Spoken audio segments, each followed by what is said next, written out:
Hablemos de Roe vs. Wade, el hito que garantizó el derecho al aborto en Estados Unidos durante casi 50 años. ¿Qué fue exactamente? ¿Y por qué debería importar en América Latina? Este es el nombre de la demanda que llevó al histórico fallo de la Corte Suprema Federal que estableció el derecho constitucional al aborto, y la historia se remonta a 1969. Norma McCorvey, una mujer soltera de 25 años, había quedado embarazada y quería abortar, pero según las leyes de Texas donde ella vivía, no tenía argumentos para hacerlo. Allí el aborto solo estaba permitido si la vida de la madre estaba en peligro. Ella es nuestra Roe. Pero antes de seguir con su historia, un poco de contexto sobre cómo era abortar antes de esta demanda. Durante los años 50 y 60 se calcula que entre 200.000 y 1.2 millones de personas se sometían cada año a abortos clandestinos. Para mediados de los 60, el aborto ilegal representaba el 17% de todas las muertes atribuidas al embarazo y el parto. Como siempre, para las personas con pocos recursos, la situación era todavía más difícil. En 1965, una de cada 10 mujeres pobres en Nueva York, por ejemplo, había intentado interrumpir su embarazo, casi siempre con un riesgoso aborto autoinducido. Un dato más. Entre 1972 y 1974, la tasa de mortalidad por aborto ilegal para las mujeres no blancas fue 12 veces mayor que la de las mujeres blancas. Con esto en mente, volvamos a Roe. Al momento de su demanda, el aborto era legal en apenas 4 estados y permitido, bajo circunstancias limitadas, en otros 16. Así que Roe presentó un cargo judicial contra Henry Wade, el fiscal de distrito del condado de Dallas, que impulsó la ley que prohibía la interrupción voluntaria del embarazo. De ahí, Roe vs. Wade. A diferencia de las mujeres con más recursos, McCorvey no podía permitirse salir del estado u obtener un aborto clandestino con un médico de confianza.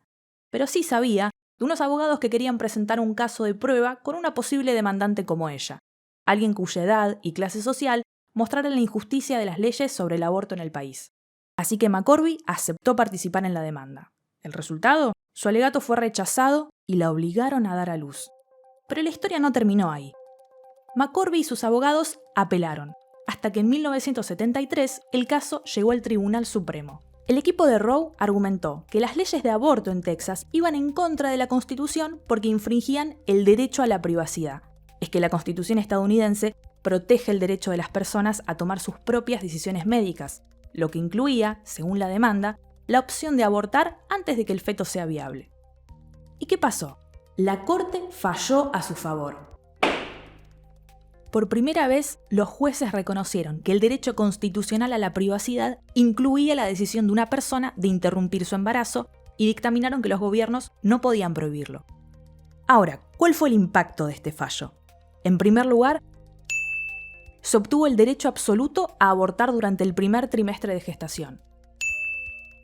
También se lograron regulaciones gubernamentales para hacerlo durante el segundo, y los estados podrían restringir o prohibir el aborto únicamente durante el tercer trimestre, a menos que fuese necesario para salvar la vida de la persona gestante.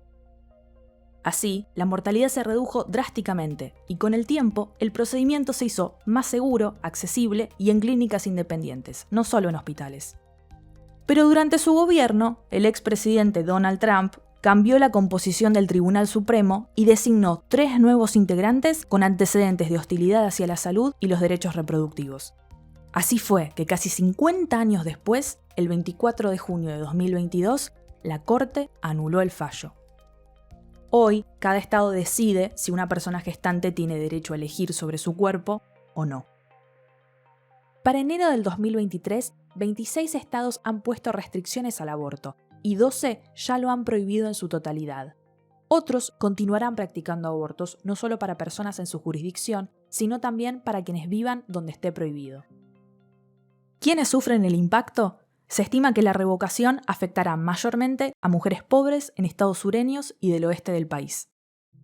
Solo para tomar dimensión, unas 36 millones de personas en edad reproductiva vivirán en estados sin acceso a abortos seguros. Lamentablemente, esto se veía venir. Desde Roe vs. Wade, diferentes estados promulgaron más de 1000 restricciones al aborto que buscaban avergonzar, presionar, castigar y obstaculizar a quienes quisieran abortar. Algo es seguro, Y legalizar la interrupción voluntaria del embarazo no elimina esta práctica, la hace más peligrosa. Y por eso, el aborto no es solamente una cuestión de privacidad, es materia de salud pública, y es un derecho que requiere organización política y ciudadana para recuperarlo, protegerlo y garantizar la equidad en su acceso. Ahora que ya sabes de qué se trató el famoso Roe vs. Wade, te vamos a contar cómo es abortar hoy en Estados Unidos, México, Colombia, Chile y Argentina en primera persona. Visita resistirenverde.com para conocer la investigación que hicimos junto a 16 periodistas, productoras y creativas con el apoyo de la International Women's Media Foundation y de Chicas Poderosas en Difusión.